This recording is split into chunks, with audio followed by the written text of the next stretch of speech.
یہ آج کل بہت چل رہا ہے کہ سب اسکالرس کو سنو، سب کو سنو، پھر آپ خود فیصلہ کرو. یہ کمال کی بات یہ ہے کہ صرف مذہب کے بارے میں یہ لوگ بات کر رہے ہوتے ہیں، باقی علوم کے بارے میں بات نہیں کر رہے ہوتے. آپ کو پتہ ہے کہ ایک آدمی ہسٹری کا ماہر نہیں ہے تو آپ کہو گے نہیں سنو سب کو یہ کیا کہہ رہے ہیں، سوائے ٹائم ویسٹنگ کے اور دماغ میں بوکھلاہٹ کے، وسوسے پیدا ہونے کے کچھ بھی حاصل نہیں ہوگا. آپ کو پتہ ہے یوٹیوب پہ یہ بندہ میڈیکل سائنس میں اس کو ذرا بھی مہارت نہیں ہے، نہ یہ کوئی حکیم ہے نہ یہ کوئی ڈاکٹر ہے، لیکن آپ نے کہا جو بھی خربوزے کے فضائل بیان کر رہا ہے سب کو سنو. سنو کس کو؟ ہمارے یہاں یوٹیوب پہ جو آ رہے ہیں کوئی خربوزے کے فضائل بیان کرے گا، سرسوں کا تیل کا تو سنا ہوگا آپ نے، سرسوں کا تیل یہاں لگاؤ یہاں لگاؤ یہاں لگاؤ. سنو سب کو. کیوں سنو بھائی؟ فالتو ٹائم ہے کیا؟ 1000 سال کی عمر لے کر آئے ہو؟ کنفیوژن میں پڑ جاؤ گے. ہو سکتا ہے یار سرسوں کے تیل میں 70 بیماریوں کی شفا ہو سکتا ہے.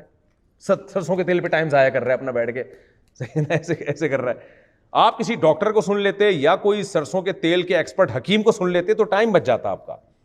تو اسی طرح مذہب میں جو مذہب کے ماہر ہیں، ایکسپرٹ ہیں، قرآن کہہ رہا ہے فَاسْأَلُوا أَهْلَ الذِّكْرِ، اہل علم سے پوچھو اگر تمہارے پاس علم نہیں ہے. اور یاد رکھیں ہر چیز کے علم کے 2 طریقے ہوتے ہیں، ایک پراپر وے ہوتا ہے، ایک دیسی طریقہ ہوتا ہے. پراپر وے میں جو بھی علم حاصل ہوگا نا اس کو علم کہا جاتا ہے. پوری دنیا میں اصول ہے. ڈاکٹر پراپر وے میں کوئی MBBS کر کے ڈاکٹر بنے گا تو ٹھیک ہے، یہ نہیں کہ میرے ابا چونکہ ڈاکٹر تھے تو میں نے وہاں سے ٹیکا لگانا سیکھا ہے. بھائی تیرے ابا نے اپنے دادا سے کیوں نہیں سیکھ لیا؟ پراپر وے میں جب تک کوئی علم حاصل نہیں ہوتا، چاہے وہ دین کا علم ہو، چاہے وہ مفتی ہو، چاہے وہ عالم ہو، چاہے وہ سائنٹسٹ ہو، تو وہ مانا نہیں جاتا پوری دنیا میں، اس کو کہیں بھی نہیں مانا جاتا. تو مذہب میں کیسے مانا جائے گا؟ تو چند چیزیں ہوتی ہیں مذہب میں.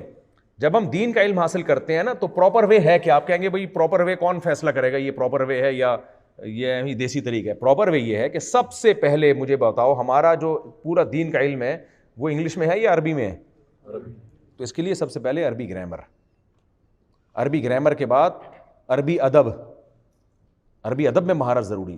پھر قرآن کی تفسیریں پڑھی ہوئی ہیں اس نے، قرآن کی زبان میں جانتا ہو، عربی میں جانتا ہو قرآن، آیتوں کی تفسیریں پڑھی ہوئی ہوں اور عربی تفسیریں، اردو یا انگلش نہیں.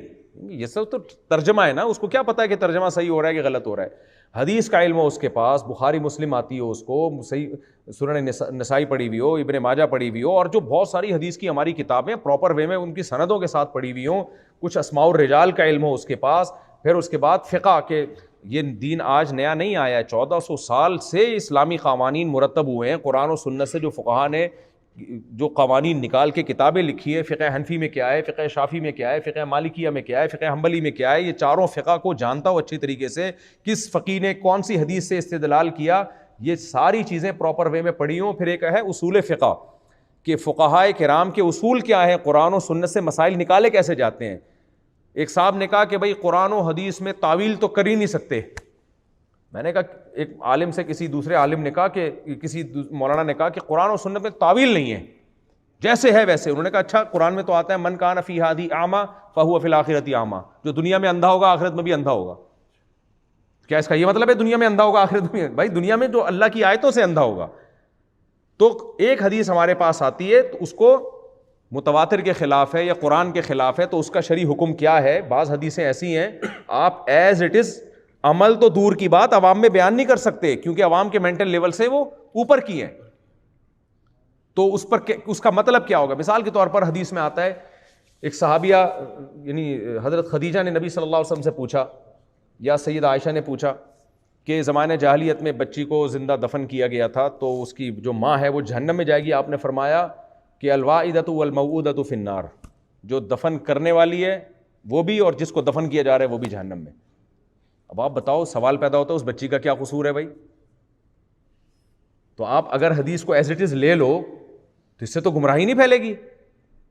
بھائی بات یہ ہے کہ قرآن کہہ رہا ہے وَإِذَا الْمَوْعُودَةُ سُئِلَتْ بِأَيِّ ذَنبٍ قُتِلَتْ، جس دن زندہ دفن کی ہوئی بچی سے پوچھا جائے گا کہ بتا تجھے کس جرم میں قتل کیا گیا. تو اللہ تو اس بچی کو اتنا پروٹوکول دے رہا ہے کہ اس کے باپ کو اس لیے جہنم میں ڈال رہا ہے کہ ناحق تجھے قتل کیا. تو کیا اللہ اس بچی کو ناحق جہنم میں ڈال سکتا ہے بغیر کسی جرم کے؟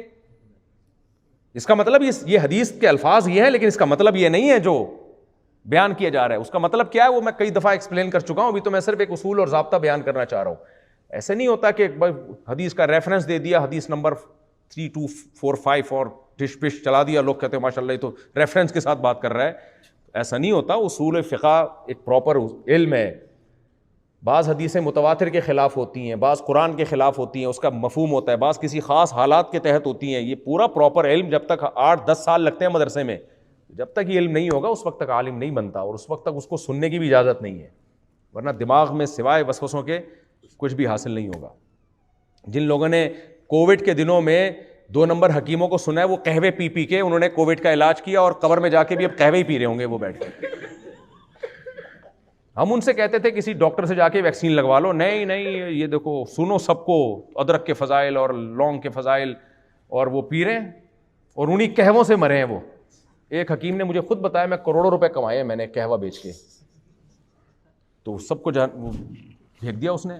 جو نہیں دیکھ رہے تھے یہ ویڈیوز وہ کنفیوز نہیں, وہ سیدھے سیدھے ڈاکٹروں سے جا کے پوچھتے تھے کیا کرنا ہے. وہ ڈاکٹر بھی قہوہ نہیں پی رہا تھا وہ. تو بلا وجہ سب کو سنو گے, دماغ خراب ہونے کے علاوہ کچھ بھی حاصل نہیں ہوگا. خواتین کو مسجد میں تراویح پڑھنا افضل ہے یا گھر میں؟ چلیے تو پیج نمبر 2 ہے. دیکھیں گھر میں پڑھنا افضل ہے تو حدیث سے ثابت ہے. نبی صلی اللہ علیہ وسلم نے فرمایا کہ عورت کی گھر کی نماز وہ مسجد کی نماز سے افضل ہے. البتہ یہ سوال بنتا ہے کہ مسجد میں پڑھنا جائز ہے یا نہیں ہے. تو ہمارے ہاں بر صغیر کے تو علماء کا یہی موقف ہے کہ مسجد میں پڑھنا جائز نہیں ہے, لیکن میں نے دنیا میں تھوڑا گھوما پھرا ہوں, کچھ تجربہ ہے. اس تجربے کی بیس پہ میری ذاتی رائے یہ ہے کہ خواتین کو مسجد میں آنے کی اجازت ہے. صحیح حدیث سے تو بہرحال ثابت ہے, لا تمنعوا اماء اللہ من المساجد, نبی صلی اللہ علیہ وسلم نے فرمایا. تو کیونکہ بالکل ہی مسجد سے رشتہ اگر کٹ جائے گا نا تو اس زمانے میں پھر الحاد پھیلتا ہے, یعنی کفر کی طرف مائل ہوں گی وہ. پہلے زمانے میں کہیں بھی نہیں جاتی تھی, اب تو ہر جگہ جا رہی ہیں. ایک مسجد ہی میں پابندی لگانے میں خطرات ہیں. اس پر میں کئی بار تفصیلی جواب ریکارڈ کروا چکا ہوں. کہہ رہے ہیں کہ زکوٰۃ جو ہے نیسیسری آن گولڈ ہے, کہ جو پہنے جاتا ہے اس پہ بھی ضروری ہے. زکوٰۃ جو گولڈ ہے نا, گولڈ وہ چاہے پہننے کا ہو یا پہننے کا نہ ہو, دونوں صورتوں میں زکوٰۃ واجب ہے. فقہ حنبلی میں نا, جو سعودی عرب کے علماء چونکہ اکثر فقہ حنبلی کو فالو کرتے ہیں, تو ان کے نزدیک استعمال کے زیور پہ زکوٰۃ نہیں ہے. وہ کہتے ہیں کہ گولڈ جب اگر استعمال میں آ رہا ہے تو نہیں ہے. لیکن امام ابو حنیفہ کا موقف یہی ہے کہ گولڈ چاہے استعمال میں ہو یا استعمال میں نہ ہو, دونوں صورتوں میں زکوٰۃ ہے. اور صحیح حدیث میں یہ بات ذکر ہے کہ ایک صحابیہ نے سونے کے کڑے پہنے ہوئے تھے, تو آپ صلی اللہ علیہ وسلم نے فرمایا کیا تم اس کی زکوٰۃ دیتی ہو؟ انہوں نے فرمایا نہیں. فرمایا کیا تم یہ چاہتی ہو کہ اللہ تعالیٰ قیامت کے دن اس کے بدلے میں آگ کے کنگن پہنائے تمہیں؟ تو وہ تو استعمال میں تھا نا, وہ تو زیور کی شکل میں تھا. اس لیے سعودی عرب میں جو شیخ بن باز رحمہ اللہ تعالیٰ, جو سعودیہ کے مفتی اعظم تھے, اگرچہ وہ حنبلی تھے لیکن پھر بھی انہوں نے اس مسئلے میں فقہ حنفی پہ ہی فتویٰ دیا ہے, اس کے استعمال کے زیور پہ بھی زکوٰۃ لازم ہے. الحمدللہ رب العالمین والعاقبۃ للمتقین والصلاۃ والسلام علی رسولہ الکریم وعلی آلہ وصحبہ اجمعین. ربنا آتنا فی الدنیا حسنۃ وفی الآخرۃ حسنۃ وقنا عذاب النار. اے اللہ ہمارا یہاں جمع ہونا قبول فرما. اے اللہ بیان میں جو کمی کوتاہی ہوئی معاف فرما, جو کام کی باتیں ہوئی اللہ قبول فرما, اور ہم سب کو اس پر عمل کرنے کی توفیق عطا فرما.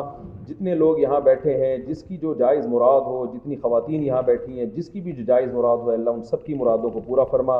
گھروں میں محبتوں کا ماحول پیدا فرما, ہر طرح کی نحوست سے, بے برکتیوں سے, لڑائی جھگڑوں سے اللہ ہم سب کی حفاظت فرما. اے اللہ ہم سب کو محبتوں سے رہنے کی توفیق عطا فرما, خیر اور برکتیں عطا فرما. جو بے روزگار ہے اللہ ان کو کشادہ رزق حلال نصیب فرما. جو ہمارے مرحومین دنیا سے جا چکے ہیں اللہ سب کی مغفرت فرما, سب کے درجات کو بلند فرما. ربنا آتنا فی الدنیا حسنۃ وفی الآخرۃ حسنۃ وقنا عذاب النار. صلی اللہ تعالی علی خیر خلقہ محمد وعلی آلہ وصحبہ اجمعین.